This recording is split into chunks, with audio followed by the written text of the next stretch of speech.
अस्सलाम वालेकुम। मैं इस वक्त मौजूद हूँ जनाब गुराक का एक नीचे इलाका है दीवान से अगर आप नम की तरफ जाएं तो स्लमड़ियाँ गांव आता है।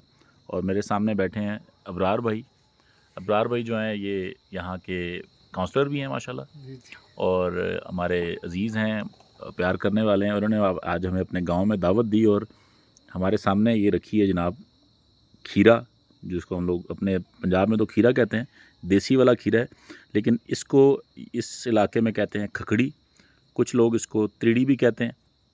और ये इसकी अगर आप यानी कि देसी खीरा, यानी कि हमारे यहाँ पंजाब में और जो पिंडी में अब वहाँ पे तो ये नायाब है इसकी, बल्कि मैं अक्सर बीज ढूंढ के इसके निकालता हूँ और ये अपने बाग में लगाता हूँ वहाँ पे फार्म पे।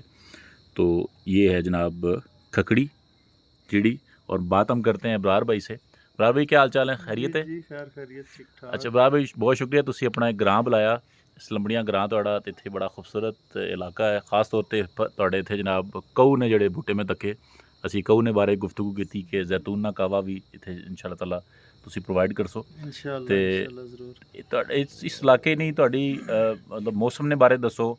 ਇਸ ਇੱਥੇ ਤੁਹਾਡੇ ਤੁਸੀਂ ਆਪੇ ਥੋੜਾ ਅਸੀਂ ਜਿਹੜਾ ਗੱਲ ਕਰ ਰਹੇ ਹਾਂ ਨਾ ਕਿਚਨ ਗਾਰਡਨ ਨੇ ਬਾਰੇ, ਸਬਜ਼ੀਆਂ ਲਾਉਣ ਦੇ ਬਾਰੇ, ਤੁਸੀਂ ਆਪਣੇ ਘਰ 'ਚ ਕੱਦੂ ਨੀ बेलां ਵਿੱਚ आड़ियां जनाब सारी सब्जियां लाइयां। तो पहले दसो कि सब्जी केड़ी केड़ी लाई तुसां? सब्ज़ी तो अस इस दफ़ा तकरीबन तोरी है मेरे घर ज़्यादा है। ठीक है, दुआ कद्दू है, लंबे कद्दू, ठीक है, जिससे अपनी ज़बान च असी डोबरी आखने हो। ठीक है, ते दूसरा एक और है कद्दू टाइप दूसरे जिसे अस कड़ोले भी आखने हो, ठीक है, अल्लूड़ियाँ भी आखने हो। ठीक है, ठीक है, इस तरह दे जेड़ा ना काफ़ी सब्जियां ककड़ियां, ठीक है। उस तो बाद ये 2 3 4 चीज़ां जेड़ा ना काफ़ी वाफर मिकदार में जेड़ा ना माशाल्लाह। जी चलो जी मेरे असी घर सारे च लोगों की कश्मीरी लोगों के कैसा कि जनाब वो खकड़ियाँ लाओ, तो किचन गार्डन लाओ, घर नी सब्जी लाओ, ठीक है जी, तो खाओ खकड़ी।